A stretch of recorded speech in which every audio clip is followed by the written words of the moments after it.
कर्पूरगौरं करुणावतारं संसारसारं भुजगेन्द्रहारं सदा वसन्तं हृदयारविन्दे भवं भवानी सहितं नमामि। ॐ नमः शिवाय। ॐ नमः शिवाय। ॐ नमः शिवाय।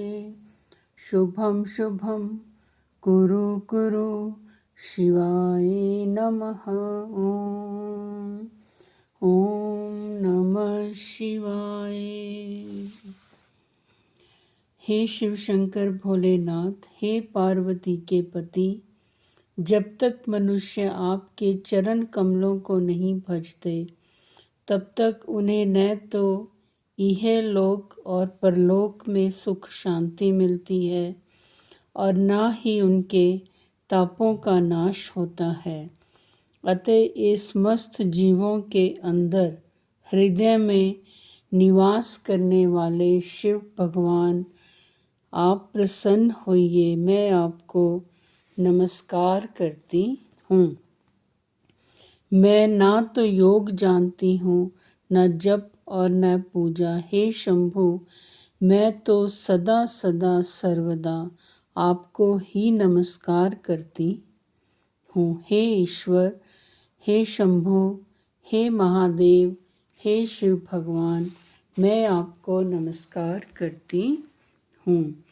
समस्त प्राणियों का पालन पोषण करने तथा तीनों लोकों की रक्षा करने में जिनका हृदय निरंतर लगा हुआ है, ऐसे शिव शिवा को मेरा नमस्कार है।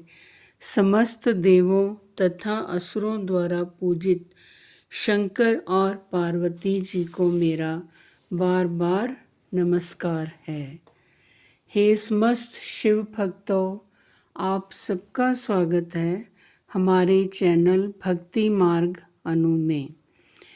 इस चैनल में हम और आप मिलकर शिवजी भगवान जी के महाशिव पुराण की कथाओं का मिलजुल कर गुणगान करेंगे।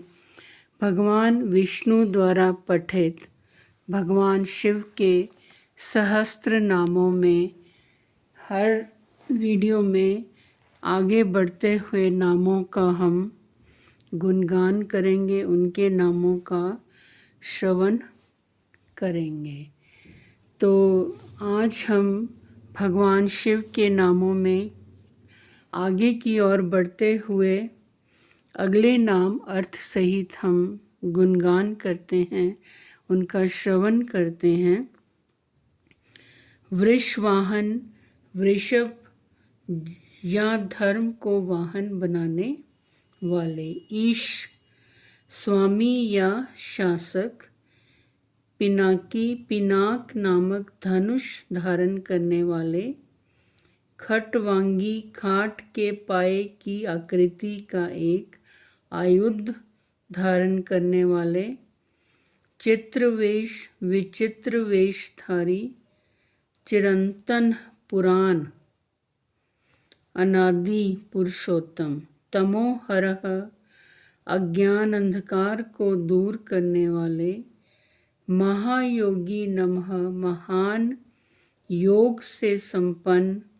गोप्तः नमः, रक्षक। ब्रह्मा नमः, सृष्टिकर्ता। धुर्जटिः नमः, जटा के भार से युक्त। काल, कालः नमः, काल के भी काल। कृतिवासः नमः, गजासुर के चर्म को वस्त्र के रूप में धारण करने वाले। सुभज्ञः, सौभाग्यशाली। प्रणवात्मकः नमः, ओंकार स्वरूप अथवा प्रणव के वाच्यार्थ। उनध्र नमः, बंधन रहित। पुरुषः नमः, अंतर्यामी आत्मा। जुष्यः नमः, सेवन करने योग्य। दुर्वासा नमः, दुर्वासा नामक मुनि के रूप में अवतीर्ण। पुरुषासन नमः, तीन माया में असुरपुरों का दमन करने वाले।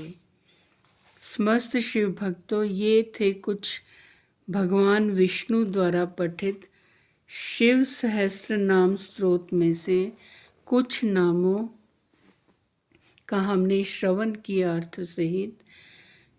इन नामों का श्रवण करने से, पढ़ने से बहुत ही असीम कृपा भगवान विष्णु की भी प्राप्त होती है।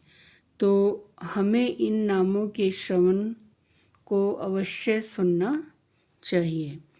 अब हम शिव महापुराण जी की कथा में आगे की ओर बढ़ते हुए, जहाँ शौनक जी श्री सूत जी से पूछते हैं कि ऐसा कोई विशेष अनुष्ठान बताइए जिससे जीव की अंतःकरण की शुद्धि हो जाए और उस पुरुष अथवा स्त्री को हमेशा के लिए शिव की प्राप्ति हो जाए।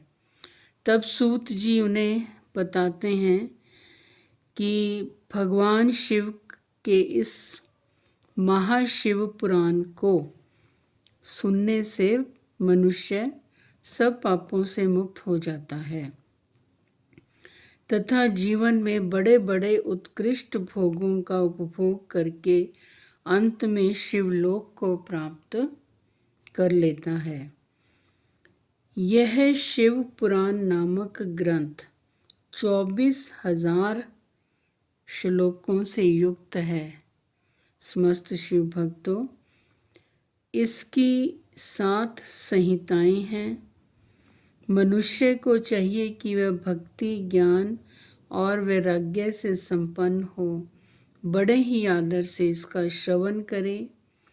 7 संहिताओं से युक्त यह दिव्य शिव पुराण पर ब्रह्मा परमात्मा के समान विराजमान है और सबसे उत्कृष्ट गति प्रदान करने वाला है।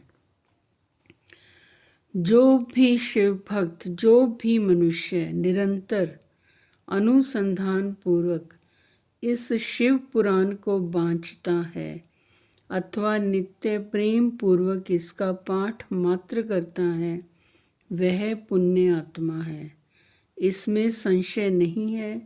जो उत्तम बुद्धि वाला पुरुष अंत काल में भक्ति पूर्वक इस पुराण को सुनता है, उस पर अत्यंत प्रसन्न हुए भगवान महेश्वर उसे अपना धाम प्रदान करते हैं। जो प्रतिदिन आदर पूर्वक इस शिव पुराण का पूजन करता है, वह इस संसार में संपूर्ण भोगों को भोग कर अंत में भगवान शिव के पद को प्राप्त कर लेता है। ऐसा श्री सूत जी मुनि श्रेष्ठ शौनक जी को कह रहे हैं।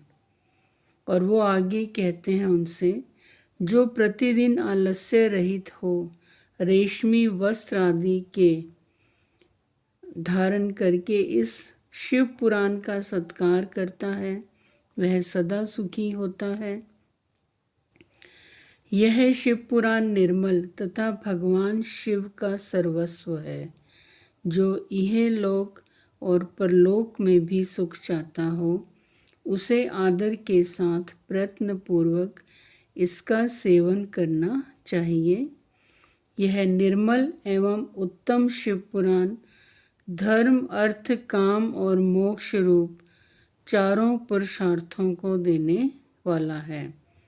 अतः सदा प्रेम पूर्वक इसका श्रवण एवं विशेष पाठ करना चाहिए। समस्त शिव भक्तों, यहाँ तक तो श्री सूत जी ने मुनि श्री शौनक जी को महाशिव पुराण की महिमा का गुणगान करते हुए बताया कि अगर मनुष्य श्री शिव महापुराण जी का पठन करता है, उसका अध्ययन करता है, उसका श्रवण करता है, तीनों ही एक समान है और वो अपने अंत काल में भगवान शिव के धाम को प्राप्त करता है। अब हम आगे इससे आगे श्री शिव महापुराण जी की विशेष कथाओं का श्रवण करेंगे। तो आगे की इससे आगे की वीडियो में हम आगे श्रवण करेंगे कि शिव पुराण के श्रवण से देवराज को शिवलोक की प्राप्ति तथा चंचुला का पाप से भय एवं संसार से वैराग्य कैसे होता है। तो तब श्री शौनक जी महाभाग सूत जी से कहते हैं, आप धन्य हैं, परमार्थ तत्व के ज्ञाता हैं। आपने कृपा करके हम लोगों को यह बड़ी अद्भुत और दिव्य कथा सुनाई है। तो इस कथा का श्रवण हम अगली वीडियो में आप सबके साथ मिलकर करेंगे। और समस्त शिव भक्तों, जो भी आप सब भक्ति करते हैं उसमें बस एक बात का ध्यान रखना है कि जब हम भक्ति के मार्ग पर चल पड़ते हैं तो हमें किसी की निंदा चुगली नहीं करनी है। जहाँ कहीं भी ये प्रसंग चलते हैं निंदा चुगली के, तो हमें स्वतः ही वहाँ से उठ जाना चाहिए। उनकी किसी भी वार्तालाप में हमें सम्मिलित नहीं होना चाहिए, क्योंकि जितना जो भी हमने पाठ किए होते हैं वो सब निष्फल हो जाते हैं। तो ना ही हमने किसी को बुरा बोलना है। अगर हमें कोई बुरा कह जाता है तो वो सब देखना भगवान का काम है कि प्रभु ने उसके साथ उसको कैसा फल देना है। हमने आगे से उसको बुरा नहीं बोलना, किसी की निंदा नहीं करनी, चुगली नहीं करनी।